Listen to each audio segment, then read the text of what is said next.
of our mothers, grandmothers, foremothers, and tomorrow's Mother's Day. Some of my favorite stories are those of the women who really battled across generations to win and protect our precious right to vote. Their story has it all. If you like history, you're probably going to learn some facts you didn't know. If you like politics, there are more twists and turns and alliances and enmities than you can find in the pages of today's newspapers. I believed that when I wrote it, but I'm not sure. And if you like drama, we are here to tell you about passionate, committed, daring women whose goal was not only to challenge the status quo, but to overturn it for good. Of course, there had been strong women from the very beginning of the history of the North American continent. In Native American communities, women were powerful figures and held genuine political, even military positions. It's important also to understand that the battle for women's suffrage began with another great cause: emancipation. Many of the heroines of today's discussion that we're going to be talking about were abolitionists before they were suffragists. Lucretia Mott and Elizabeth Cady Stanton had joined their husbands in the anti-slavery cause. But even in the idealistic halls of the abolitionist movement, women were not always welcome. And after being banned from the 1870 Anti-Slavery Convention in London, the two women vowed to create their own organization. They kicked it off with an 1848 conference in Seneca Falls, New York. It is often a surprise to people that the woman who is today the icon of the suffragist movement was not part of that historic meeting in Seneca Falls. But she is here today to tell you her own story.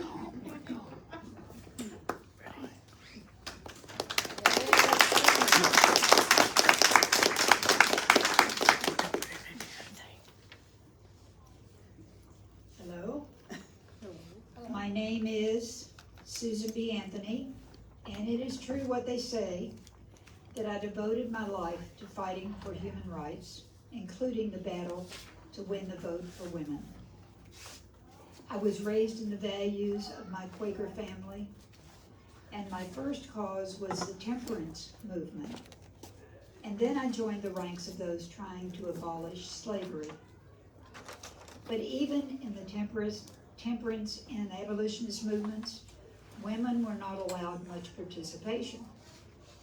And when I met Elizabeth Cady Stanton, it became clear to me that the better course was to fight for women's right to change laws through the power of the vote.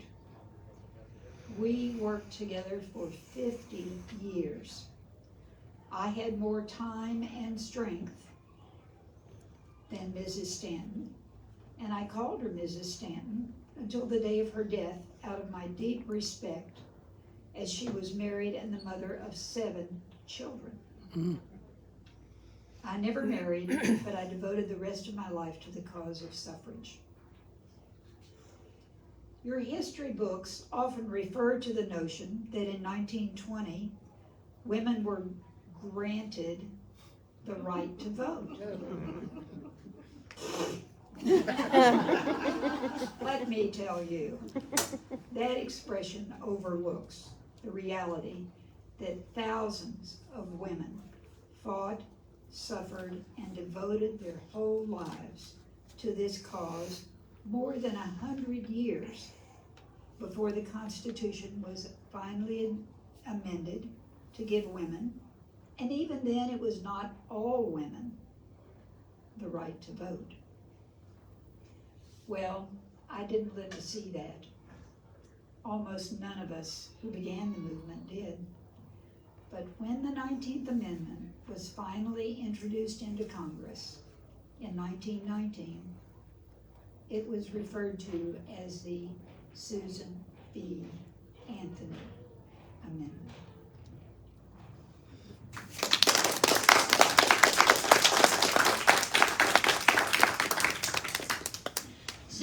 been honored in many ways, including being the first woman to have her image on an American coin.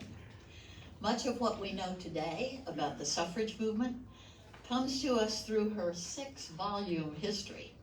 And let me ask her to stand again so we can celebrate her great contributions to our nation.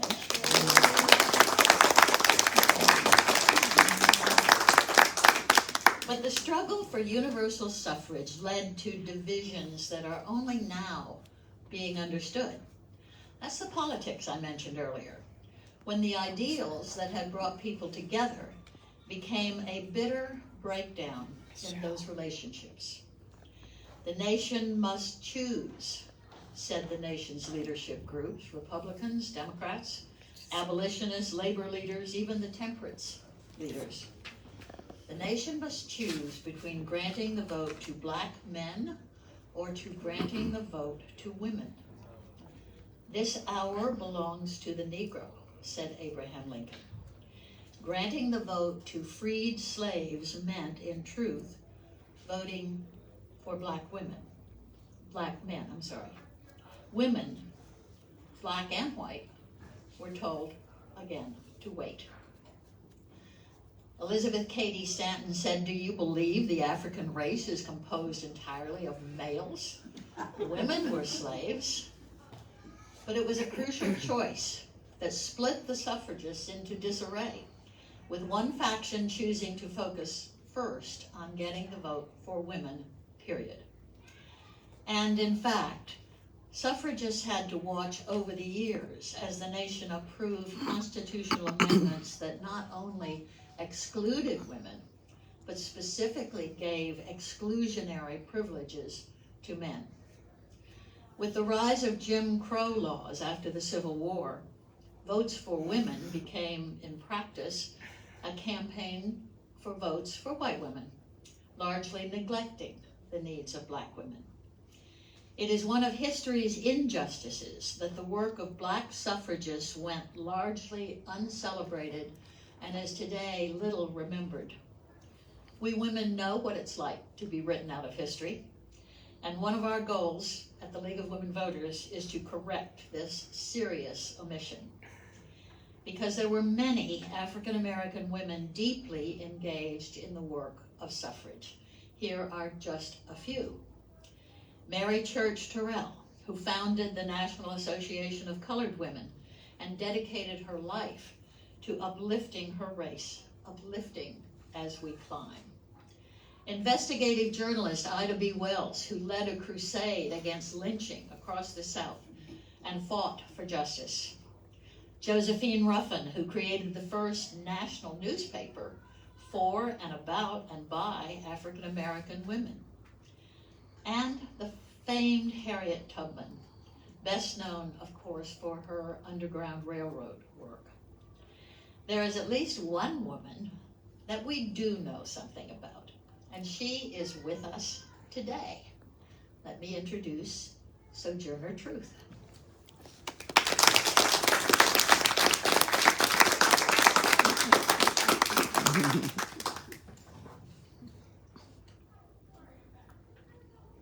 My name is Sojourner Truth.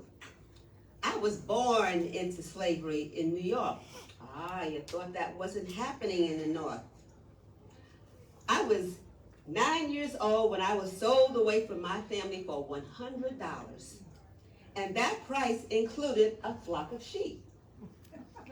That's how much I was worth. Before I was 13, I was sold 3 more times. Some said I was unruly. Eventually, I married and had children, and that tied me down. But in 1826, I escaped with my baby girl. I met good people then, and they helped me in a lawsuit against that slave owner who had sold my little son to a family in Alabama.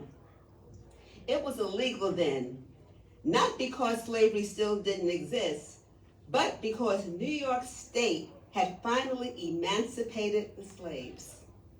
I sued that white man, and imagine, I won. My name back then was Bomb Free, but when I became a Christian, I changed it to Truth, Sojourner Truth. In my travels, I met Frederick Douglass and William Lloyd Garrison, and that's how I got involved in the righteous causes that I work for the rest of my life, fighting against slavery and for the rights of women. I did what I could. I even had a book published. You've heard my speech, Ain't I a Woman? You know, I'm not even sure I said it exactly the way, and there were people who reported different versions. But that speech made me famous and let me travel to the country preaching for the rights of all people. I even got invited to the White House by President Abraham Lincoln.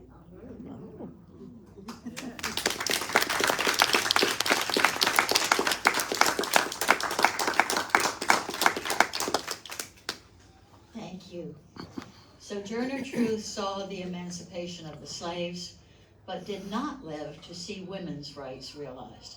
She died in 1883. The triumph of winning the vote for women in 1920 was bittersweet for Black women, since women's suffrage did not, in practice, extend to 3/4 of the nation's Black women. Jim Crow laws virtually disenfranchised Southern Black citizens, both male and female, until the 1965 Voting Rights Act. Even today, voter suppression hobbles people of color as they try to exercise equal civil and political rights. By the turn of the 19th century, after years of organizing and lobbying, the leaders of the movement had adopted more public and sometimes more militant tactics. When women took to the streets in the thousands on the eve of World War I, they were attacked by mobs, and hundreds were injured. In 1917, Sentinels of Liberty picketed the White House. 500 women were arrested, 158 of them thrown in jail. Let me tell you a story, not a fairy tale, not a myth, but a real story about some of our grandmothers and great-grandmothers just over a century ago. It was the night of November 15th, 1917, and it has come to be called in the history books the Night of Terror. 33 women had been jailed at the Occoquan Workhouse in Virginia for the crime of, quote, obstructing sidewalk traffic. Their real crime had been to picket Woodrow Wilson's White House with signs calling for their right to vote. For weeks, they had been given food infested with worms and only enough water to survive. On this particular night, the warden of the prison had given tacit permission to 40 prison guards to teach those women a lesson. And by the end of the night, some were barely alive. They beat Lucy Burns, chained her hands to the cell bars above her head, and left her hanging all night, bleeding and gasping for air. They hurled Dora Lewis into a dark cell, smashed her head against an iron bed, and fractured her skull. Others were beaten unmercifully, and a woman who suffered a heart attack was left without any medical attention. This was all prompted by the actions of one of their leaders, Alice Paul, who had embarked upon a hunger strike to protest the conditions in the jail. To deal with Alice, they tied her to a chair, forced a tube down her throat, and poured liquid into her throat until she vomited. She had been tortured like this for weeks. The night of November 15th finally caused an uproar when the press heard the story. But it was 3 more years before women would win the right to vote in America. If you are a woman holding a meaningful job that you enjoy, or owning property, or managing a retirement portfolio, you owe these women a debt of gratitude. If you are the father or brother or son of a woman for whom you want all these things, You should honor these women and thousands more whose names didn't make it into the history books. Finally, the tide was turned. President Woodrow Wilson had opposed the movement, but after the women put their actions on hold and pitched in to support the country in World War I, Wilson capitulated and spoke to Congress, saying, quote, "We have made partners of the women in this war. Shall we admit them only to a partnership of suffering and sacrifice and toil, and not to a partnership of privilege and right?" It would be another year before, with President Wilson's support, Congress finally passed the 19th Amendment and sent it then to the states for ratification. By summertime, 35 of the 36 states needed had ratified the amendment. Florida didn't get around to it until a few years ago. 8 states had rejected it, and 5 had not voted. Suffragists saw Tennessee as their last and possibly only hope before the 1920 presidential election. In a special session called by the governor, young Representative Harry T. Byrne changed his vote after the urging of his own mother. He broke the vote and he changed history. It was a wonderful Mother's Day present. Finally, the celebrations could begin. But it will not come as a surprise to anyone here that the ratification of the 19th Amendment did not end the battles or solve all the problems. Martha Haney.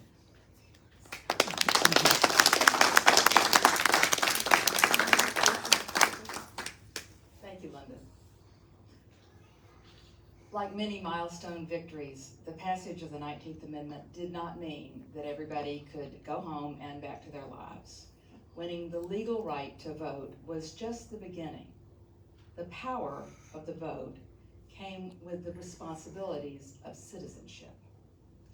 Recognizing that women would need to learn how to use their hard-won power, suffragist Carrie Chapman Catt founded the League of Women Voters. The League would be a semi-political body, she said. Clearly, it was Mrs. Catt's intention that the League would be concerned with the workings of government. Politics, the art and science of government.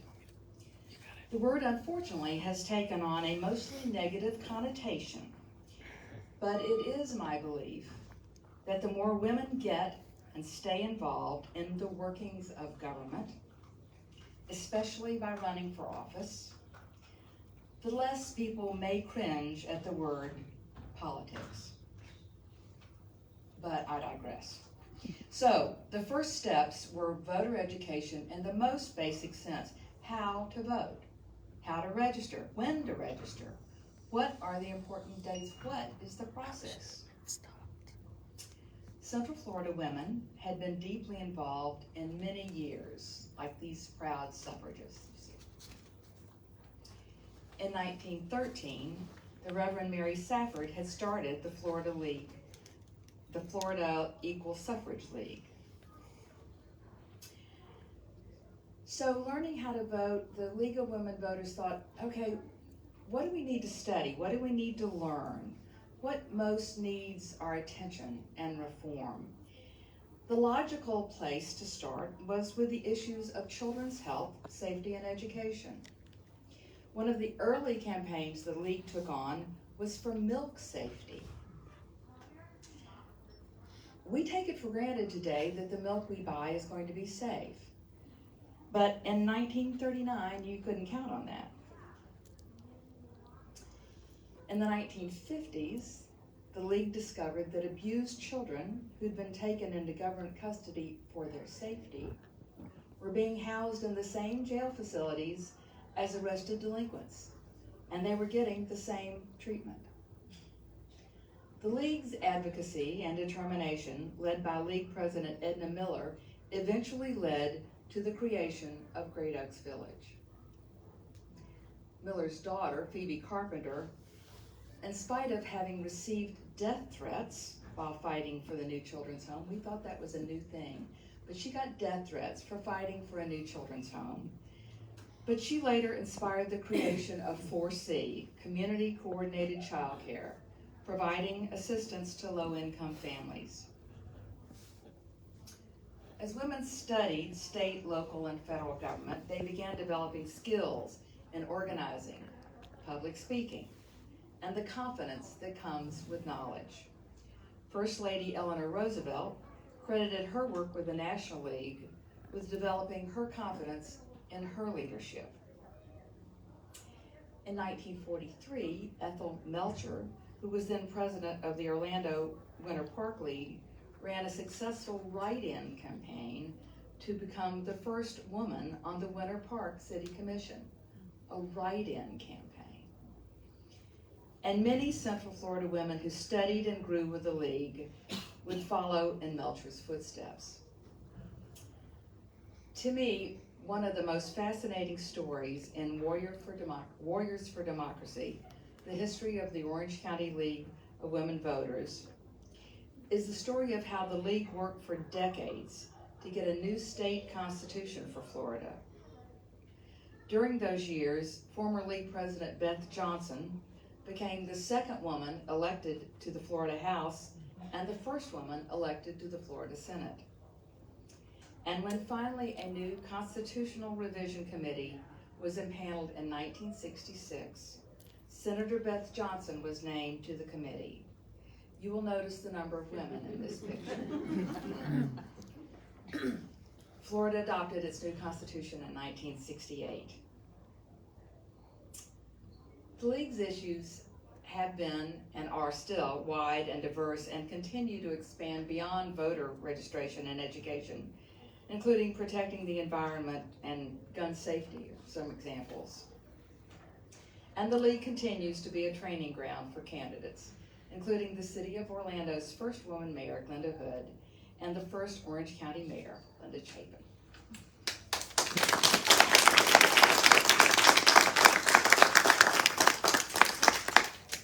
Thanks, Marty. A so-called second wave of feminism occurred in the 1960s, which deepened the discussion beyond a small group of people. It worked first on gaining equity in financial matters such as credit and mortgages. Our good friend Pat Schroeder, who lives in Celebration, a congressional leader from Colorado for 25 years and the first woman to serve on the Armed Services Committee, told us this story.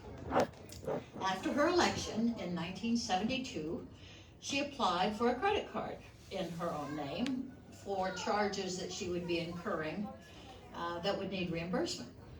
American Express sent a female lawyer to explain to her that she couldn't have a card, but they would let her use her husband's.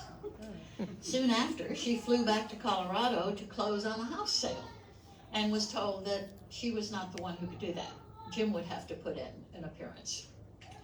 Outraged by this, Pat founded the Bipartisan Congressional Women's Caucus, which finally got and passed an equal credit bill.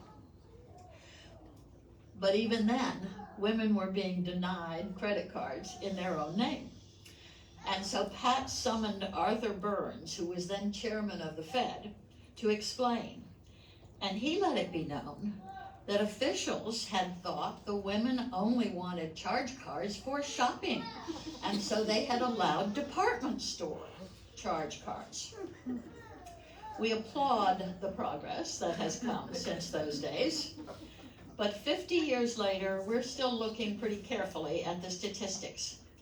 We have seen a number of so-called Year of the Woman periods since then.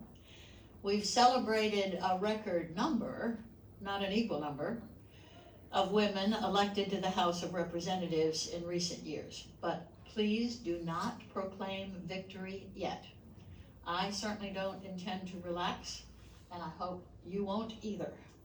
Marty? Thanks, Linda. So we've been talking about history, about the fight for our right to vote and participate as full citizens. We've highlighted some important changes that women voters championed and won. We've talked about many strong women who fought for these rights and changes: Elizabeth Cady Stanton, Susan B. Anthony, Sojourner Truth, Carrie Chapman Catt, Mary Safford, and others.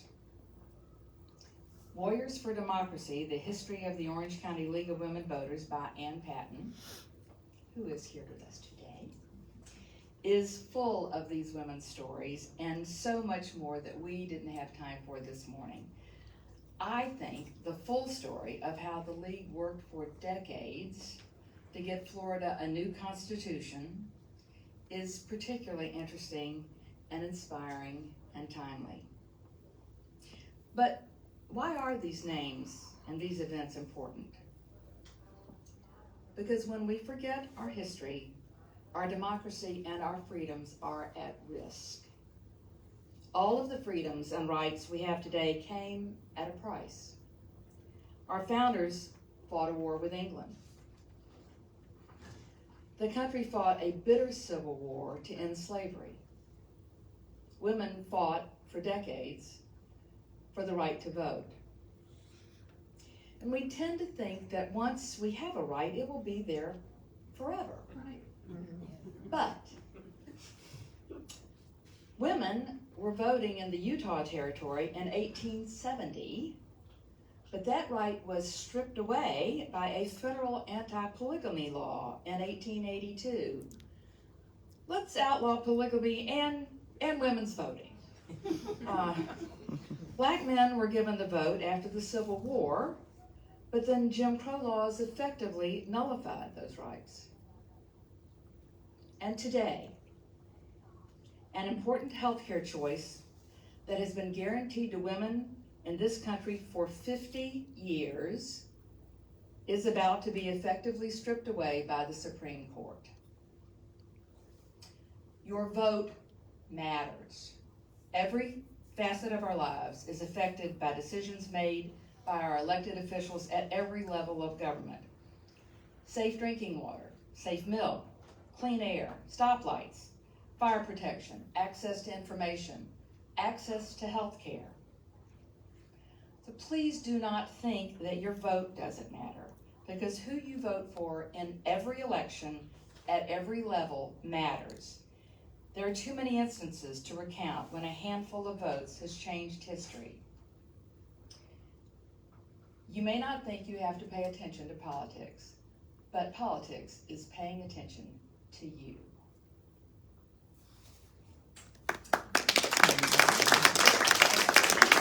That's our program. Now we're going to take a few minutes to take any questions that anybody in the audience may have, and if you want to speak, Susan B. Anthony will bring you the microphone. Doesn't happen every day, but take advantage. Questions or comments? Yes, thank you. I'll let you have it.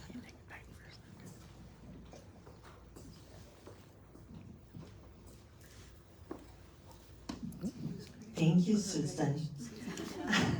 I have a question for you and Sojourner Truth. You fought for years and years and years for the gains that were made. How did you keep your spirit alive, and how do you feel about the battles we are facing today? And do you have advice for us as we go forward in our battle of this time? Thank you very much for that question. I'll go down to my co-conspirator.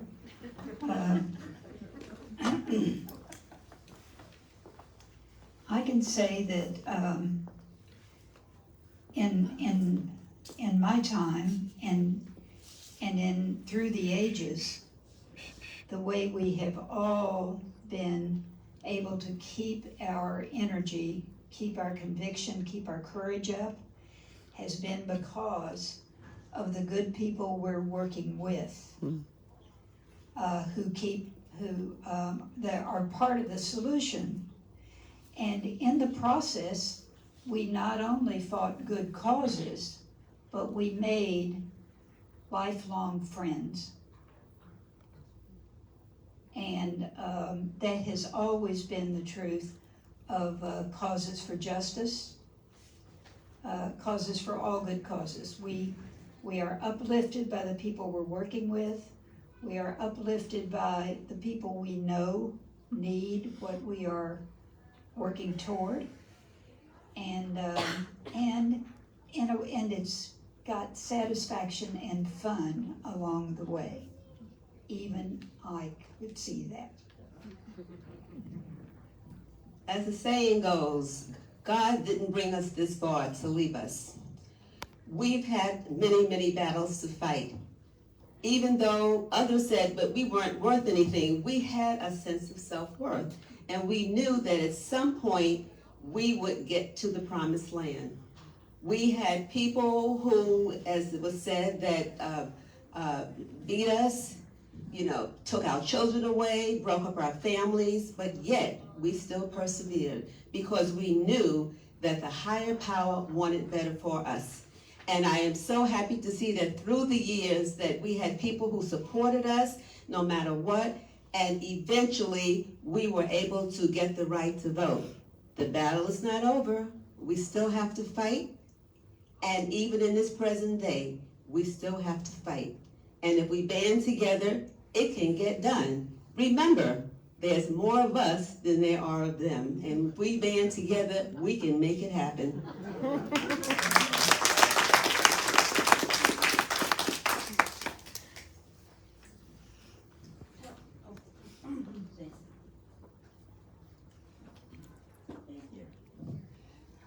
I'm thrilled to be here, to hear you.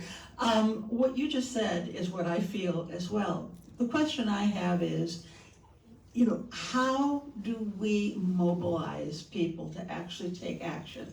I talk to women every day who are outraged by the things that are going on, and yet we're not banding together. We're not, running out the door and, carrying signs. I was chuckling with Bob in the car this morning. We were listening to some news station. They were talking about the fact that Washington, D.C., there was some picketing in front of the Supreme Court, but not today because it was raining. And I thought, okay, we're a fair weather kind of action. How do we rally women and men of all ages to really take action? Because the people who are taking action are working against us, and those of us are sitting here kind of losing. Yes. I'll speak to that. That's good, because I don't know the answer to that. Answer, exactly. You do. For 28 years, I had a poster hanging in my office in the Orange County Government Building that said, "Failure is impossible."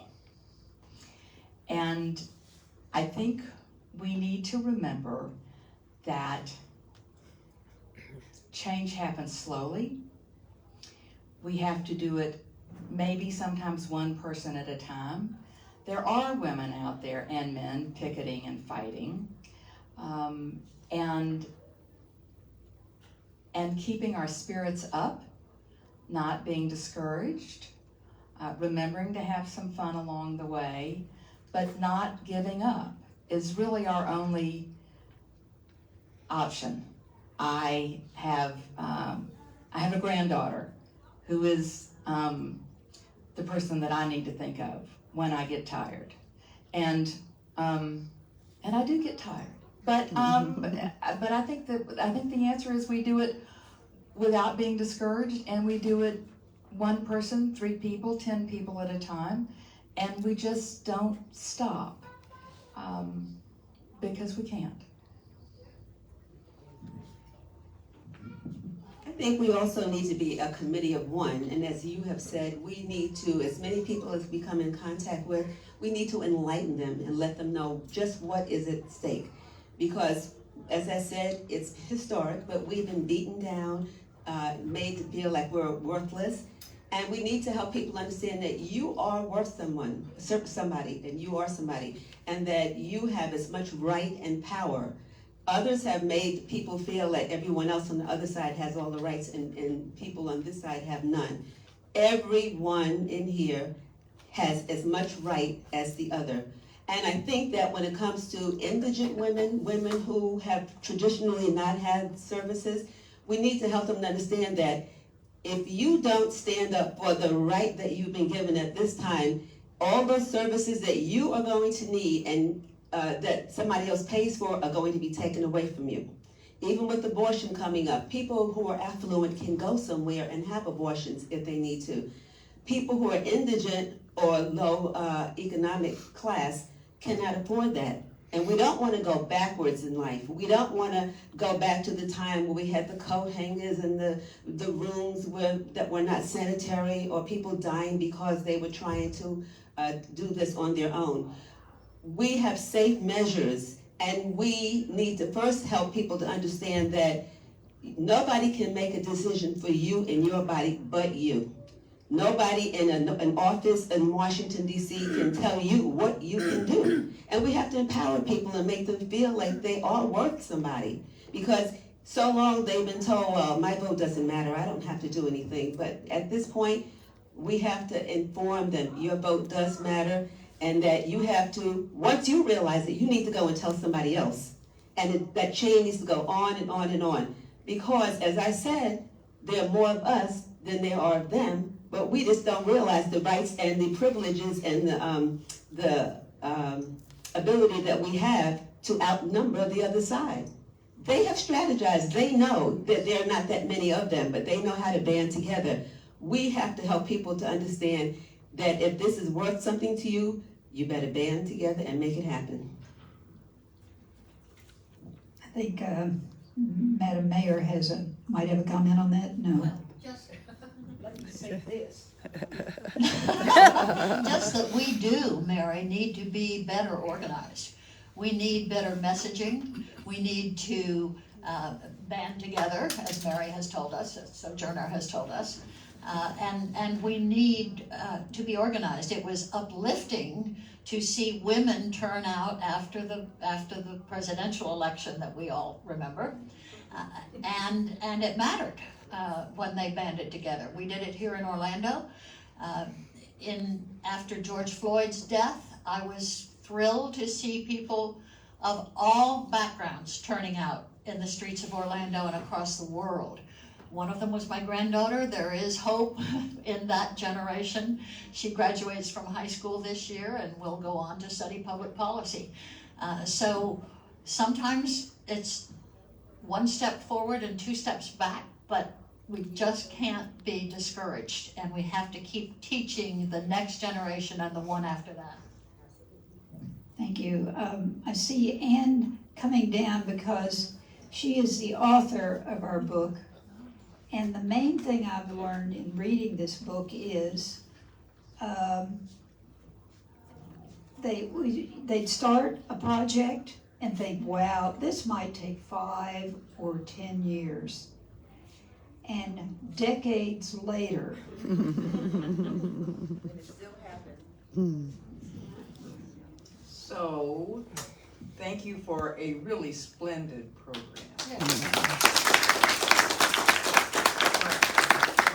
What a great story you guys have told us. What a great job you've done. One of the things I learned from this book is just what Joan talked about. You just can't give up. You can't give up. We have to persevere, because there's so many times in the history of this country, of this cause, people have had to fight and fight and fight across generations to accomplish it. So I am really curious to know if you want to share, any of you or all of you.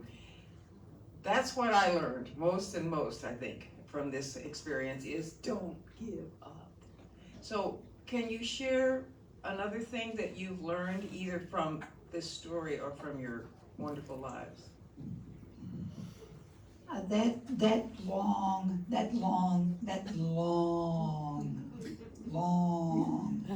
effort is the main thing I've learned in reading this book, and in hanging out with league people.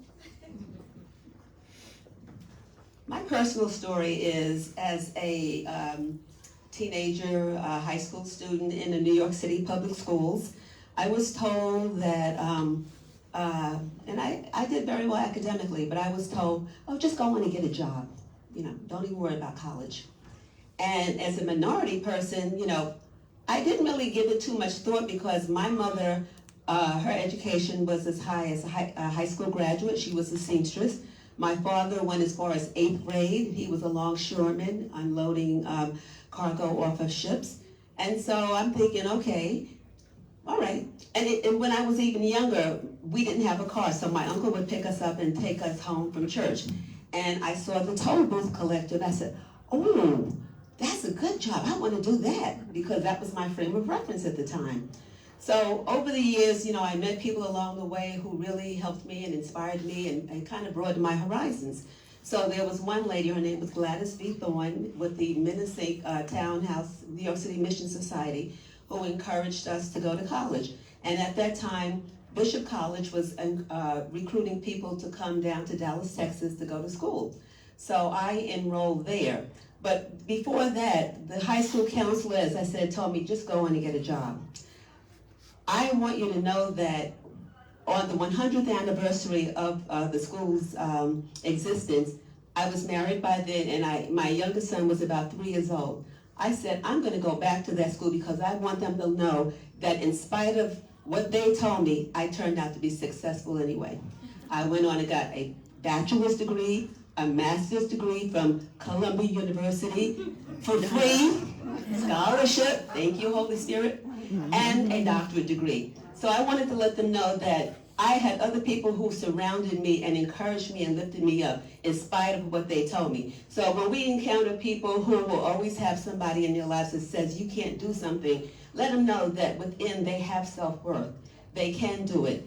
And don't let anyone tell you that you can't. If you believe in yourself, you can do whatever. And I'm working in the school system now as a substitute teacher, and I tell you, there are many students that I encounter along the way who don't have that sense of self. And I am constantly impressing upon them. Whatever remedial class you're in, you can still do well. You can still excel. But you've got to make it happen for yourself. No one else can do it for you. And we have to use that same principle when it comes to people of age who can vote. Your vote still matters. You may not think it does, but look at all of these examples of people who were successful. And look at the things we've been able to accomplish because we band together to make it happen. And as I said, there's more of us than there are of you, so we get together, we can make it happen. I think it's important, as discouraged as we sometimes are, and I've been discouraged lately, to remember that things have changed in very significant ways. Almost 60 years ago, I went to the March on Washington. It was a terrible time in our country when people in the South were fighting for the right to vote. But since then, in my lifetime, we have had an African-American president, vice president, and now a Supreme Court justice. And so change can happen, it has happened, and we just have to keep our eyes on the prize. I think it was Eleanor Roosevelt who said, you must do that thing you think you cannot do. And I want to echo what Mary has said.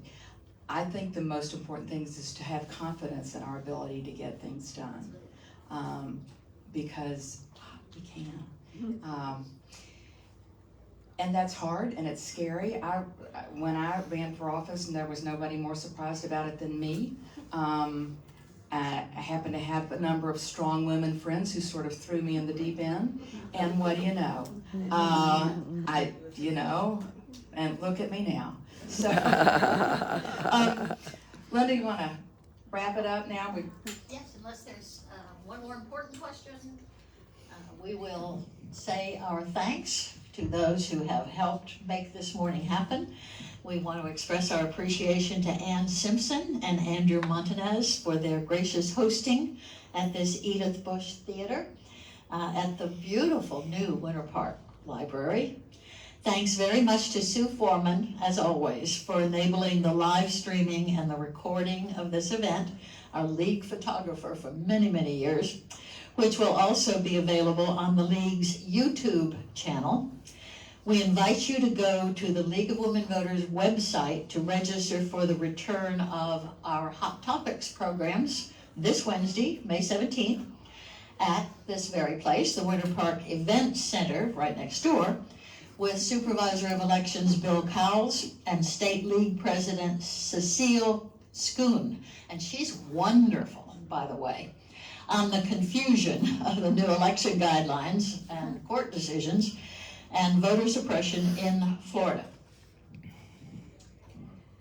Many thanks also to Lauren Zimmerman and her fine team at Writer's Block Bookstores on Park Avenue in Winter Park and on Plant Avenue in Winter Garden for their sponsorship of today's event. It was actually Lauren's idea to bring us here for a book signing event at this library.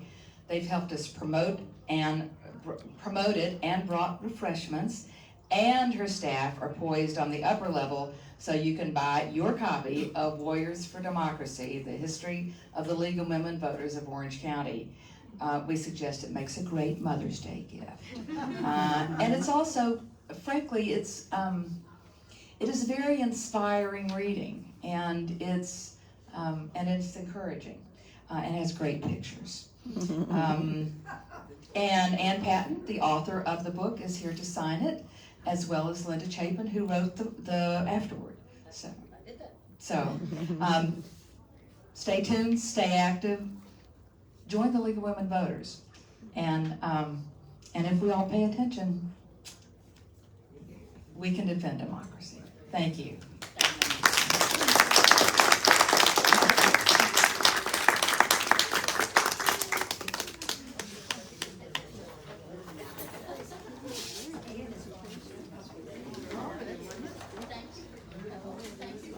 My video is